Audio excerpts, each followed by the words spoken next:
Little storyteller. Max the golden retriever wagged his tail. A tiny piece of chicken fell off the kitchen counter. Plink! Max's eyes went wide. His nose twitched. He gobbled it up. Woof! Woof! He gave an imaginary chef's hat 5 sparkly stars in his mind. A big green tree stood outside the sunny kitchen window. Birds chirped happily. A fluffy white bunny nibbled clover in the bright green grass. Inside, Mom put a little green tree of broccoli on Max's plate. Max sniffed it. He licked it once, then he looked at Mom with big sad eyes. In his mind, he gave the broccoli just one little droopy star. Whiskers the gray cat sat on a soft blue cushion in the living room. Sunlight streamed through the window, making her fur look shiny. Mom opened a can of tuna. Clink! Whiskers' ears perked up. Mom put some tuna in Whiskers' pink bowl. Whiskers sniffed it carefully. She took a tiny bite.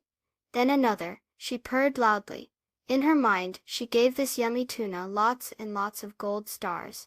One sunny afternoon, Mom was making cookies. Max sat patiently by her feet, hoping for a little crumb. Whiskers watched from the counter, her green eyes following every move. The cookies smelled sweet and warm.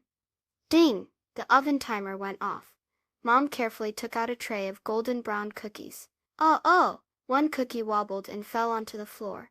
Thump! Before Max could reach it, Mom picked it up. Oopsie, she said, with a smile. She broke the cookie in 2. She gave half to Max. Woof! Max was happy. Then Mom put the other half on a little plate for Whiskers. Whiskers sniffed it. Purr! She liked this cookie. Max wagged his tail and licked Mom's hand. Whiskers rubbed against Mom's leg. Even though Max loved drop chicken and Whiskers loved good tuna, they both loved Mom's yummy cookies. Sharing the cookie made everyone happy. It's nice to share tasty treats with your friends. Please subscribe. Thank you.